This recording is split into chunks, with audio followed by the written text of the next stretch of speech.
오늘 저는 시어머니가 제 일기장을 뒤지고 있었다는 사실을 알게 되었어요. 심장이 철렁 내려앉는 소리가 실제로 들리는 것 같았어요.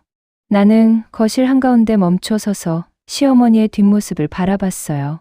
허리는 굽었지만 손끝은 날카롭게 떨리고 있었고 마치 오래된 서랍을 털어보듯 종이를 뒤적이고 있었죠. 그 순간 느꼈어요. 이 집에서 숨은 나만이 아니라는 걸요. 시어머니는 내가 들어왔다는 것을 느끼고도 고개를 돌리지 않았어요. 대신 다들 일하는 듯 조용히 중얼거렸죠. 며느리가 또 쓸데없는데 돈을 쓰지 않았나 확인하는 중이라는 뉘앙스를 풍기는 말투였어요. 나는 숨을 고르지도 못한 채 멍하니 서 있었어요.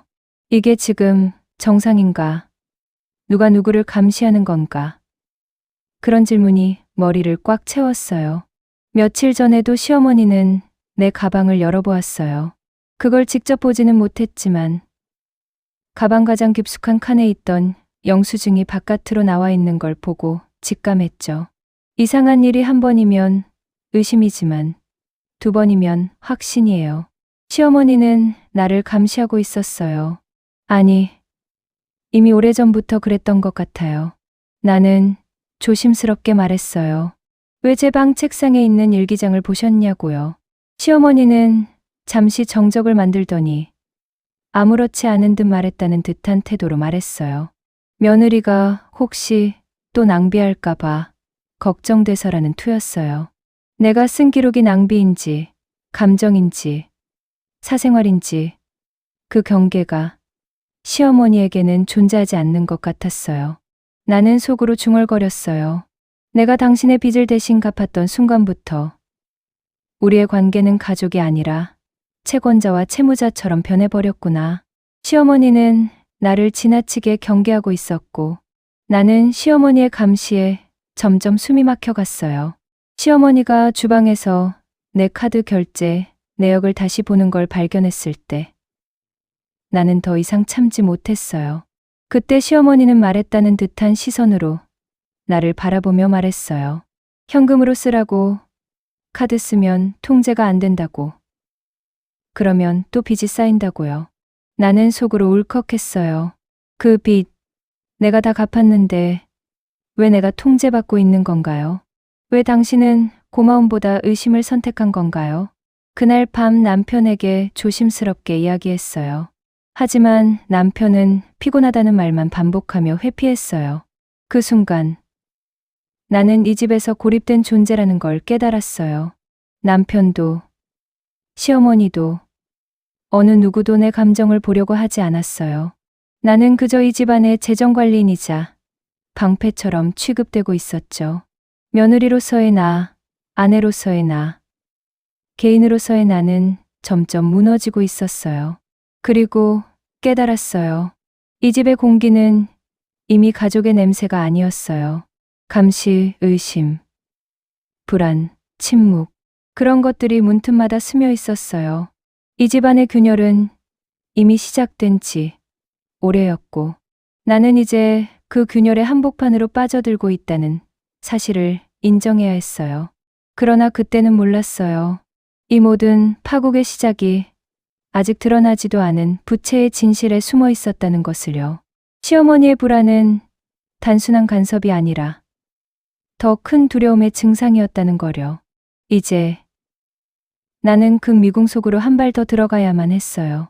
숨겨진 진실은 언제나 가장 조용한 틈에서 흘러나오는 법이니까요.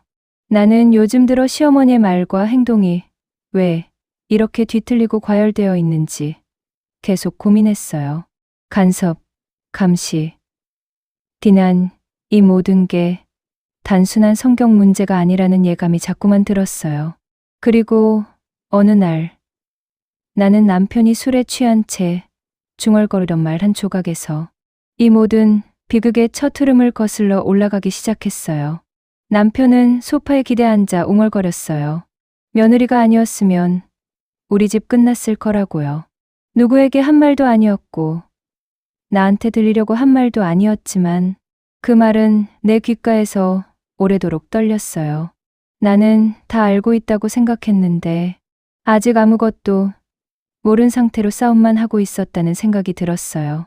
그래서 나는 스스로 과거의 갈래들을 더듬기 시작했어요. 그 첫 번째 갈래는 우리가 한때 벌이던 사업이었어요. 남편과 내가 시작했던 작은 외식업은 한때는 잘 됐어요. 하지만 코로나가 오고 매출이 절반도 남지 않았을 때 우리는 어떻게든 버티려 했어요. 대출을 받았고 사업 자금도 쥐어짜냈지만 결국 버티지 못했어요. 그때 남편은 시어머니에게 도움을 청했죠. 나는 그 사실을 뒤늦게 알았어요. 어느 날 갑자기 사채업자의 전화가 오고 나서야요. 남편이 숨기고 싶어 했던 진실은 이것이었어요. 시어머니는 단순히 연대보증만 선 게 아니라 남편 뒤에서 사채까지 끌어다 우리 이자를 메워주고 있었어요. 그 과정에서 시어머니 명의로 빚이 눈덩이처럼 불어났고 그 빚은 결국 우리가 떠안아야 하는 빚이 되었던 거예요. 그때까지 나는 그저 내가 집안을 살렸다 정도의 생각만 하고 있었어요.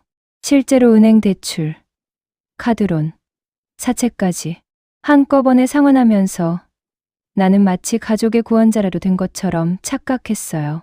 하지만 지금 생각해보면 시어머니가 그 당시 어떤 심정이었을지 뒤늦게 가슴이 떨렸어요. 자식의 실패를 대신 끌어안으면서도 말 한마디 못하고 사채가 등 뒤에서 숨을 조이는 공포를 홀로 견뎌야 했겠죠. 그러나 그 두 번째 갈래는 더 복잡하고 더 깊은 어둠 속에 있었어요.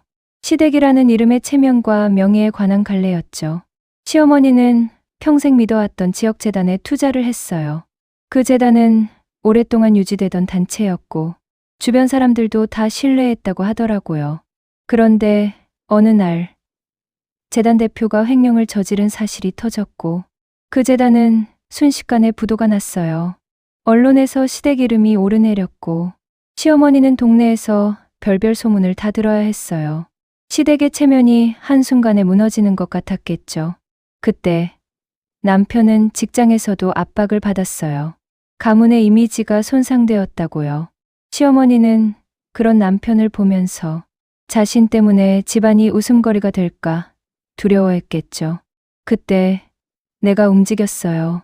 나는 회사를 옮기고 모아둔 자금을 끌어와 재단 관련 손실을 일부분 메웠어요.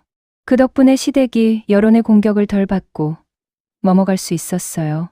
그때 시어머니는 나를 바라보며 울기까지 했어요. 하지만 그때의 눈물이 감사였는지 두려움이었는지는 지금도 헷갈려요.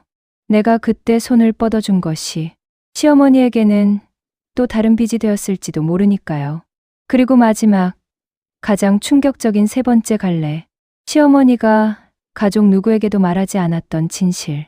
암, 투병. 나는 그 사실을 뒤늦게 의료비 서류에서 발견했어요. 병원비는 감당할 수 없는 수준이었고 시어머니는 혼자서 그것을 메꾸려고 발버둥 쳤던 거예요.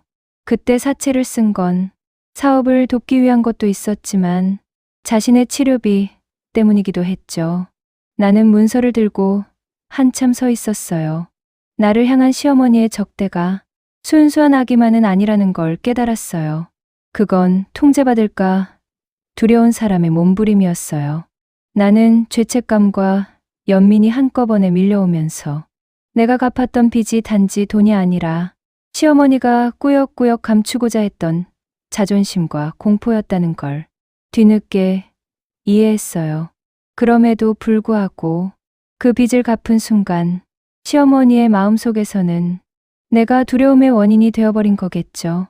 은혜가 아니라 통제의 손길처럼 느껴졌겠죠. 그리고 그 왜곡이 지금의 감시와 감정 폭주로 번지고 있었던 거예요. 나는 문서를 내려놓으며 생각했어요.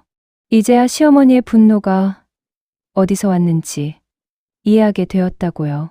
하지만 이해한다고 해서 우리가 다시 가족이 될 수 있는 건 아니었어요. 이미 균열은 걷잡을 수 없이 벌어지고 있었으니까요. 이제 나는 더 깊은 어둠 속으로 내려가야 했어요. 시어머니의 심리에는 아직껏 뒤틀린 무언가가 숨어 있었으니까요. 처음엔 시어머니의 행동이 단순한 불안이나 스트레스로 인한 예민함 정도라고 생각했어요. 하지만 그게 아니었어요.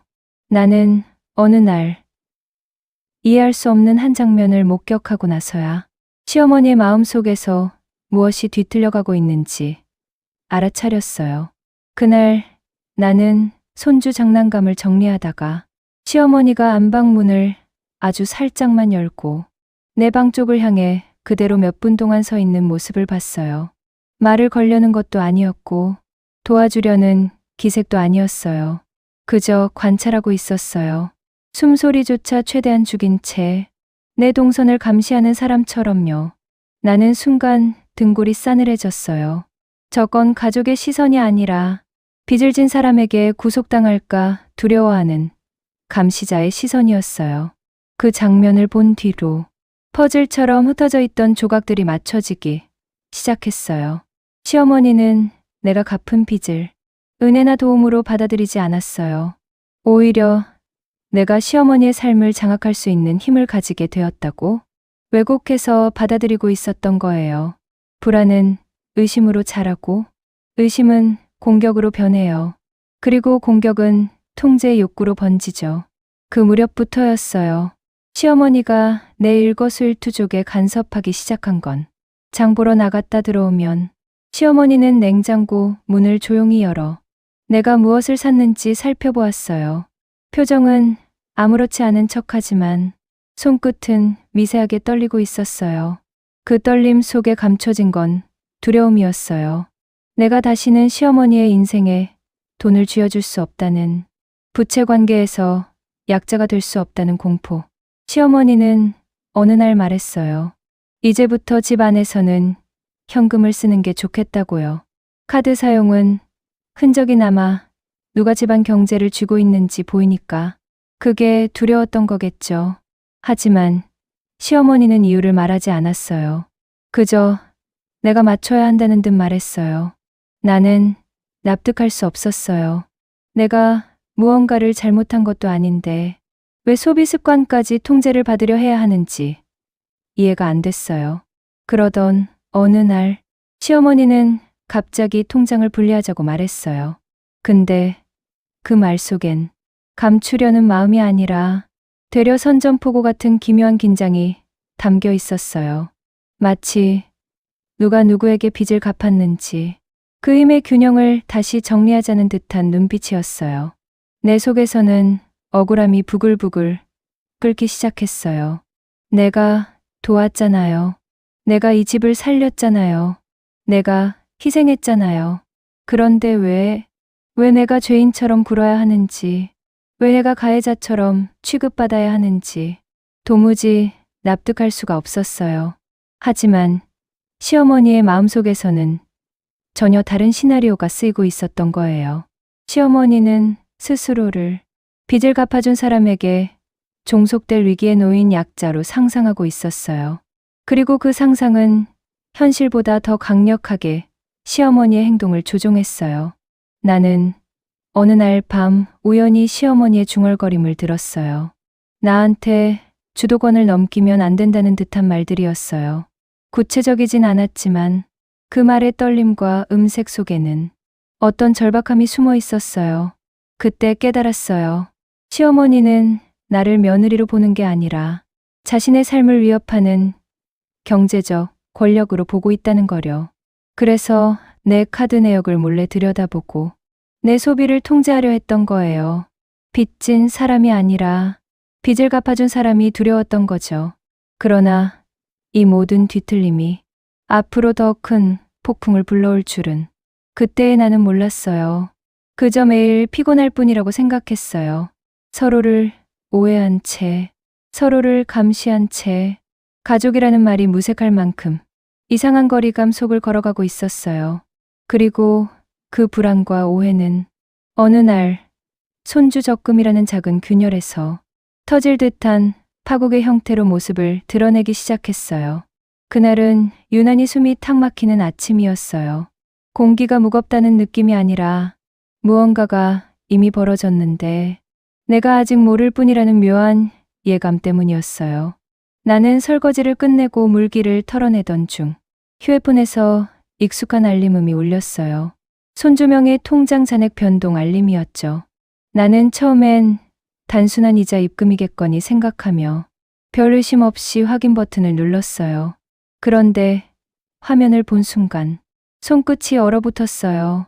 잔액이 거의 다 빠져나갈 뻔했다고 표시되어 있었어요. 실행 실패, 출금 시도.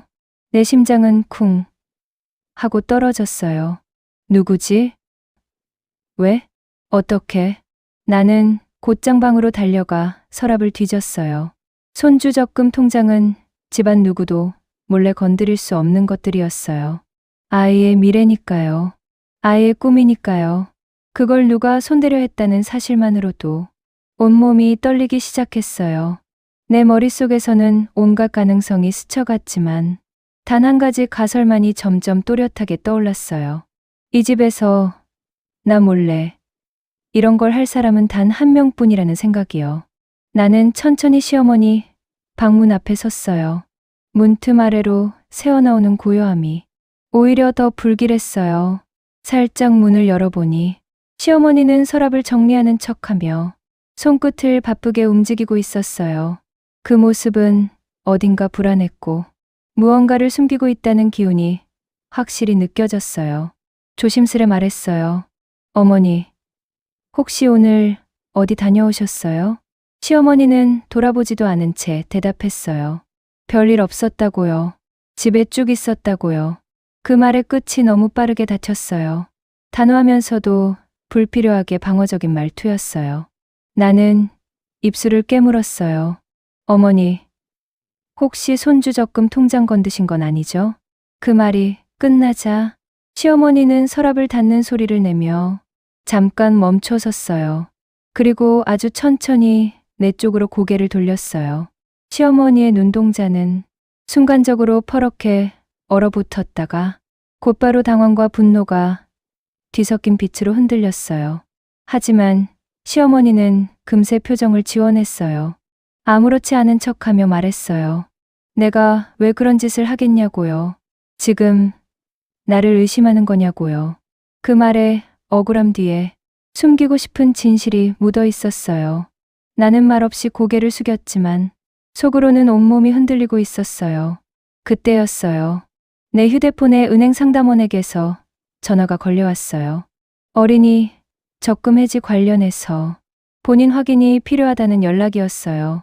시어머니가 통장 주인도 아니고 법적 보호자도 아니었기에 은행은 절차상 막을 수밖에 없었다고 했어요. 그제서야 모든 조각이 하나로 맞춰졌어요. 시어머니가 정말로 내 모르게 손주 적금을 해지하려 했던 거예요. 그걸로 무엇을 하려 했는지는 모르겠지만 한 가지는 명확했어요. 이건 단순한 간섭을 넘어선 내 아이의 재산권 침해였어요. 그리고 가족이라는 이름으로 절대 용납할 수 없는 선을 넘은 행동이었어요. 나는 남편에게 상황을 설명했어요. 남편은 당황하며 시어머니 편도 내 편도 못 들고 중간에서 말만 맴돌았어요. 왜 우리끼리 이런 일로 시끄러워져야 하냐고, 서로 조금만 양보하면 안 되냐고 말하더군요. 하지만 양보란 그 선을 넘지 않은 사람에게나 요구할 수 있는 거예요. 그때부터 나는 시어머니의 행동이 단순한 불안이 아니라 통제와 집착으로 향하고 있다는 확신을 가지게 되었어요. 그동안 내가 느끼던 작은 의심들이 이 사건으로 인해 전부 현실이 되었어요. 시어머니는 더 이상 며느리가 아니었어요. 가족이 아니었어요. 시어머니의 불안과 피해의식이 만든 어떤 가상의 적이 되어 있었어요. 그리고 나는 처음으로 깨달았어요. 이 문제가 단순히 집안의 갈등이 아니라 법의 경계선까지 건드리는 사건이라는 것을요. 불길한 예감이 더 큰 폭풍을 몰고 올 것만 같았어요. 나는 결국 시어머니와 마주 앉았어요. 거실의 공기는 어제와 다르게 산소가 적은 방처럼 무겁게 가라앉아 있었어요. 내 손에는 은행에서 출력한 출금 시도, 내역과 통장 알림 로그가 들려 있었어요. 시어머니는 찻잔을 손에 쥔 채로 나를 바라보았고 그 눈빛은 평소에 그것과는 달리 날이 서 있었어요. 나는 숨을 크게 들이켰어요. 어머니, 왜 손주 적금을 해지하려 하셨어요? 라고 조용히 물었어요. 시어머니는 처음에는 웃음 섞인 어조로 아니라고 부정하는 듯 했어요. 하지만 그 부정의 끝은 너무 빨리 무너졌고 시어머니의 입에서는 뜻밖의 말이 흘러나왔어요. 너한테 주도권 빼앗기기 전에 내가 지킬 것 좀 지키려 한 거다. 라고 시어머니는 말했어요. 그 말은 칼날처럼 내 가슴을 찌르며 지나갔어요. 너한테 주도권 빼앗기기 전에 그 말의 무게는 내가 베푼 도움이 어떻게 변형되어 왔는지를 단번에 보여주었어요. 나는 분노와 당혹감이 뒤섞여서 외쳤어요. 내가 이 집안 누구보다 많은 희생을 했고 내가 당신의 빚을 다 갚았는데 왜 내가 통제받아야 하는 거냐고요. 시어머니는 내 말에 주름진 손을 탁탁 한번 치며 대꾸했어요. 희생이 아니라 계산이었지. 라고 시어머니는 마치 침묵을 깨기 위해 오래 준비해온 듯한 차분함으로 말했어요. 그 순간 모든 것이 터져버렸어요. 지금까지 쌓였던 의심, 배신감, 억울함이 폭발해서 거실을 메우는 공기를 깨뜨렸어요. 시어머니는 오래전부터 자신이 어떻게 해왔는지를, 무엇이 두려웠는지를 차근차근 풀어놓기 시작했어요. 자식들이 무너지는 모습을 그냥 볼 수 없어서 사채를 끌어왔고 그 사채는 결국 자신을 지키기 위해 쓴 돈이기도 했지만 동시에 자신을 노예로 만들 수 있는 무기로 느껴졌다는 고백이었어요. 나는 심장이 빠르게 뛰었어요. 그 고백 속에는 인정 욕구도 있었고 자존심도 있었지만 무엇보다도 누군가에게 의해 휘둘릴 것이라는 공포가 선명히 자리 잡고 있었어요. 시어머니는 말했다는 듯한 말투로 내가 빚을 갚은 그 순간부터 내가 이 집안에 주도권을 줄 수 있다고 생각했다. 그 생각이 나를 잠 못 이루게 했고 그래서 사소한 것 하나까지 통제하려 했다. 라고요. 나는 어이가 없었어요. 내가 진심으로 도왔던 것이 왜곡되어 얘게 빚을 지운 자리에 정치적 힘의 교환처럼 포장되어 있다고 들으니 분노가 더 깊어졌어요. 그럼 당신은 내게 은혜를 베풀었다기보다 거래를 했다는 말이냐고 따졌어요. 시어머니의 얼굴이 일순 굳어졌어요. 그렇다. 라고 시어머니는 짧게 말했고 그 말은 더 이상 되돌릴 수 없는 선을 그어버리는 선언처럼 들렸어요. 그 대화는 더 이상 논의의 형태를 띠지 않았어요. 서로가 서로를 범죄자 취급하는 말들이 오가며 우리 사이의 마지막 연결고리를 끊어버렸어요. 나는 자신도 모르게 테이블 위에 서류를 집어들었고 시어머니는 나를 노려봤어요. 그 노려봄 속에는 미련, 후회, 그리고 자신이 만든 함정에 빠졌다는 자각이 보였어요. 그제서야 나는 깨달았어요. 우리가 지금 싸우는 것은 빚의 문제가 아니라 타인의 고통을 어떻게 해석하고 소화하느냐의 문제였다는 것을요. 나는 시어머니의 고통을 모른 척하고 도움으로 포장했고 시어머니는 나의 도움을 권력의 가능성으로 읽었어요. 그 오독과 오해가 이렇게까지 우리를 파괴할 줄은 몰랐어요. 남편은 중간에서 어쩔 줄 몰라 하며 숨을 죽이고 있었어요. 그 모습은 이 전쟁의 유일한 관전자처럼 보였고 나는 그가 어느 편인지 알 수 없다는 사실에 더 크게 흔들렸어요. 그 순간 나는 결정을 내렸어요. 이 사태를 더는 감정으로만 끌고 갈 수 없다고요. 우리는 제3자의 개입이 필요하고 그 개입은 법적 공식적 절차를 통해서만 가능한 것이라고 생각했어요. 하지만 시어머니는 그 말을 들은 순간 얼굴이 굳어지고 손이 떨리기 시작했어요. 내가 경찰에 가겠느냐, 내가 내 삶을 무너뜨리겠느냐 라는 절규가 흘러나왔어요. 그 절규 속에서 나는 시어머니의 본능적인 공포를 보았고 그 공포는 이제 더 이상 중재로 해결될 수 없는 경계선에 와 있음을 알려주었어요. 그날의 대면은 우리 가족에게 너무 큰 균열을 남겼어요. 서로를 향한 말들은 돌처럼 무거웠고 그 돌들은 이제 누가 치우든 이미 바닥을 깊게 찍어놓은 상태였어요. 나는 그날 집을 나서며 뒷모습을 보았어요. 시어머니는 창가에 서서 먼 산을 바라보고 있었고 그 모습은 외로움과 집착이 뒤섞인 어떤 초상화처럼 보였어요. 나는 속으로 다짐했어요. 이제부터는 감정으로만 싸우지 않겠다고요. 진실을 밝히고 책임을 묻는 것, 그리고 내 아이를 지키는 것만이 남은 길이라고 생각했어요. 하지만 그 결심과 동시에 알았어요. 이 결심은 우리 가족을 되돌릴 수 없는 곳으로 데려갈 수도 있다는 것을요. 나는 그날부터 잠을 제대로 이루지 못했어요. 밤이면 손등에 남은 통장 알림 소리를, 낮이면 시어머니의 가만한 숨소리를 떠올리며 숨이 막혔어요. 눈을 감으면 손주 적금 통장 화면이 깜박거렸고 나는 그 깜박임을 지우고 싶었어요. 나는 집 안곳곳을 뒤지기 시작했어요. 서랍 깊은 곳, 책 사이, 오래된 영수증 더미를 하나하나 꺼내 들여다보았어요. 내가 갚았던 서류, 통장 사본, 사채 상환 내역, 내가 모아둔 메모들까지 모두 꺼내서 펼쳐보았어요. 그 종이들 사이에는 시어머니가 남긴 흔적들도 있었어요. 메모장 구석에 낙서 같은 암호, 병원비 계산표, 그리고 밤에 쓴 듯한 불안한 글씨들이 있었어요. 그 글씨를 읽을 때마다 내 가슴이 단단하게 조여들었어요. 시어머니의 방에서도 작은 봉투를 찾았어요. 봉투 안에는 오래된 고지서들과 낡은 계약서, 그리고 사채업자와 나눈 편지, 복사본이 들어 있었어요. 봉투를 들여다볼수록 나는 시어머니의 숨겨진 삶을 더듬는 기분이었고 그 삶은 나를 용서하지 않는 증거들로 가득했어요. 나는 슬픔과 분노가 엉켜 울컥했지만 동시에 안도감도 느꼈어요. 적어도 이제 더는 모르쇠로 넘어갈 수 없다는 사실이 나를 움직이게 했어요. 나는 남편에게 문서들을 보여주려 했지만 남편은 한참을 피하기만 했어요. 그의 눈빛은 어둡고 초조했으며 말은 항상 반쯤 닫혀 있었어요. 당신도 알았지 않냐는 나의 말에 그는 자신이 모른 척했던 이유를 더듬거리며 숨겼어요. 그가 말하지 못하는 그 침묵은 나를 더 외롭게 만들었어요. 남편은 어느 순간부터 우리가 아니라 자기 자신과 싸우고 있는 듯 보였어요.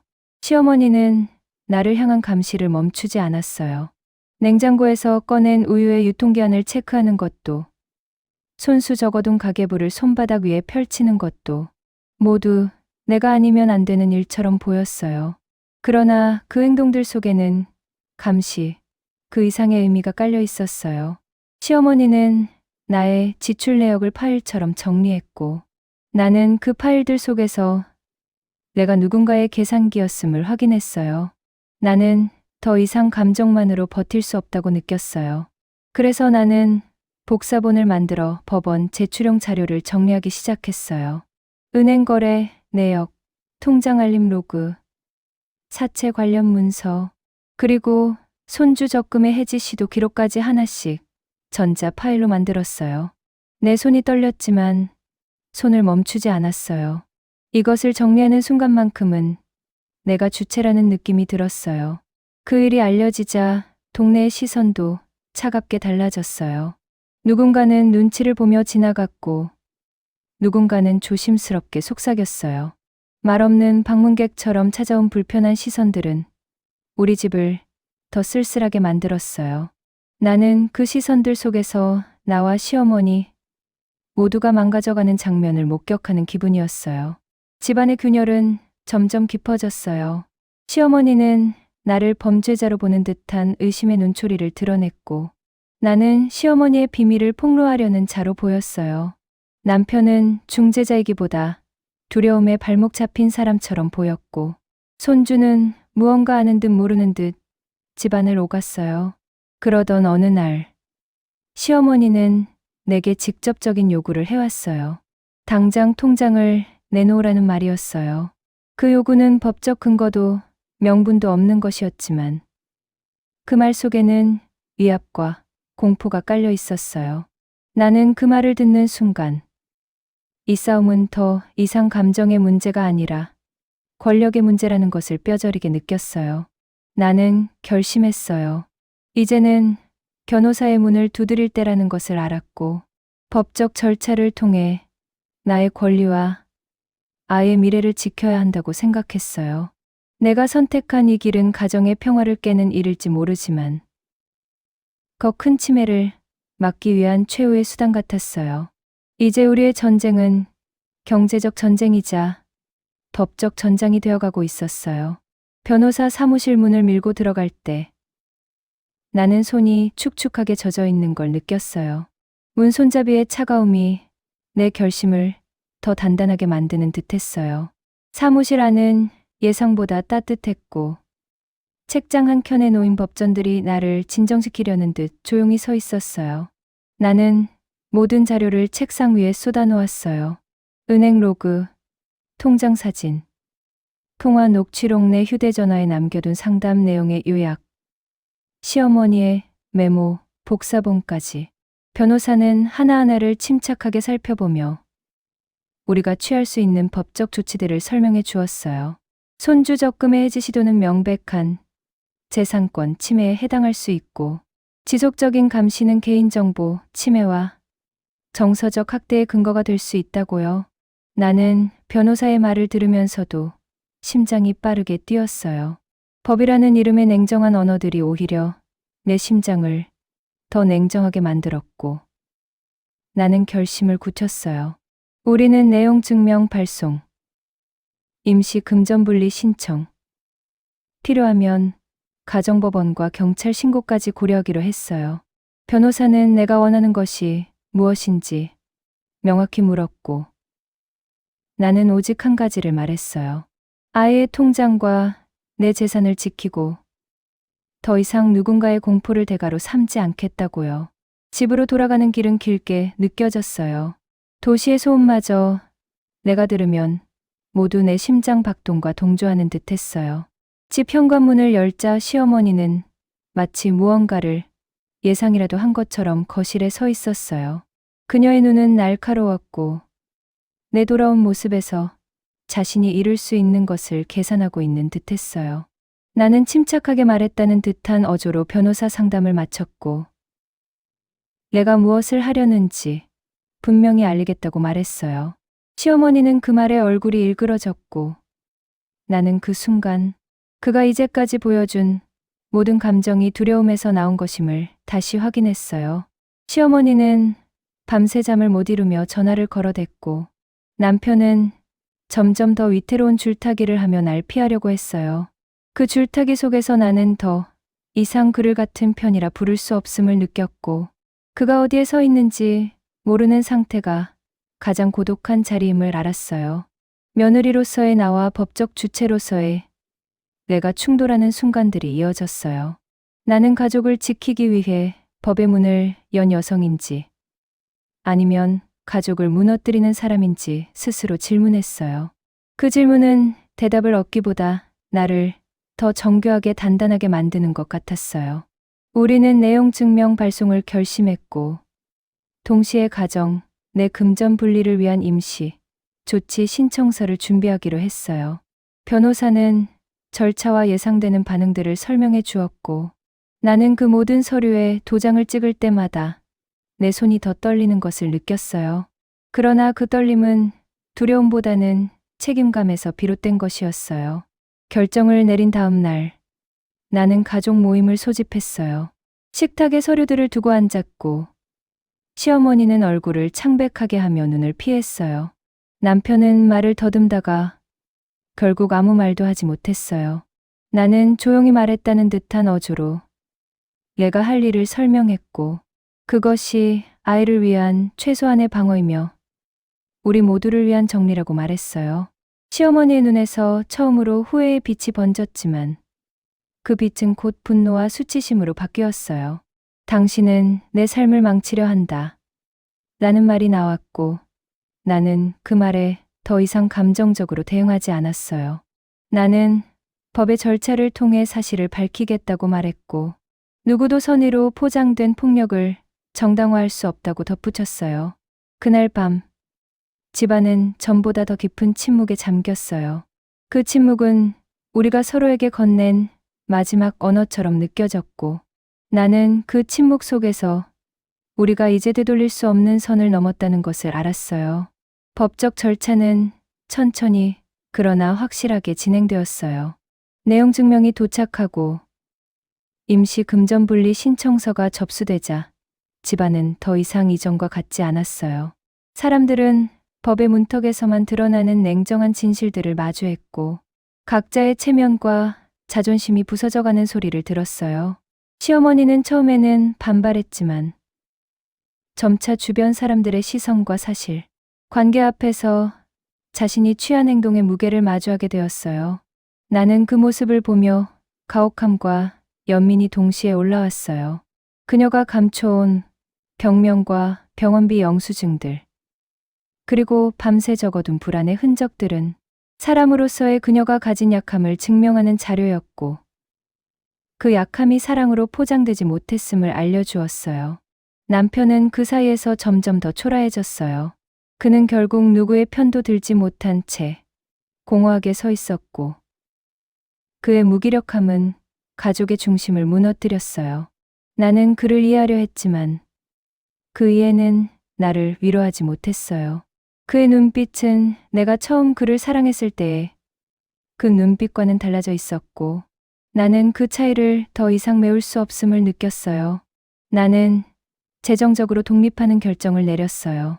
계좌를 분리하고 손주 통장의 법적 보호자를 명확히 하였고 더는 가정의 은밀한 재정 관리를 혼자 떠맡지 않기로 했어요. 그 선택은 자유로웠지만 동시에 외로움도 동반하는 선택이었어요. 자유와 외로움은 늘 한 몸의 양면처럼 따라다닌다는 것을 이번에야 깨달았어요. 시어머니는 어느 날 늦은 오후 서류 봉투 하나를 들고 내게 다가왔어요. 봉투 안에는 오래된 대출 증서와 적금 해지 시도 관련 기록과 함께 손편지 한 장이 있었어요. 편지의 문장은 서툴렀지만 그 안에는 무한한 후회와 외로움이 담겨 있었어요. 당신에게 상처를 주려 했던 적은 없었다. 나는 문장이 있었고 나는 그 문장을 읽는 동안 뜨거운 것이 뭔가를 적시는 걸 느꼈어요. 그 순간 나는 깨달았어요. 돈 때문에 가족을 잃었다는 사실은 누구에게도 쉽게 털어놓을 수 없는 죄악처럼 무겁게 자리 잡는다는 것을요. 시어머니는 자신의 무게를 지키려다 가족을 잃었고 나는 누군가를 구하려다 오히려 관계를 소모해버렸어요. 우리는 서로를 구원하려 했지만 그 방식이 서로를 망가뜨리고 있었다는 잔혹한 아이러니였어요. 마지막 장면은 아파트 복도 끝에서 펼쳐졌어요.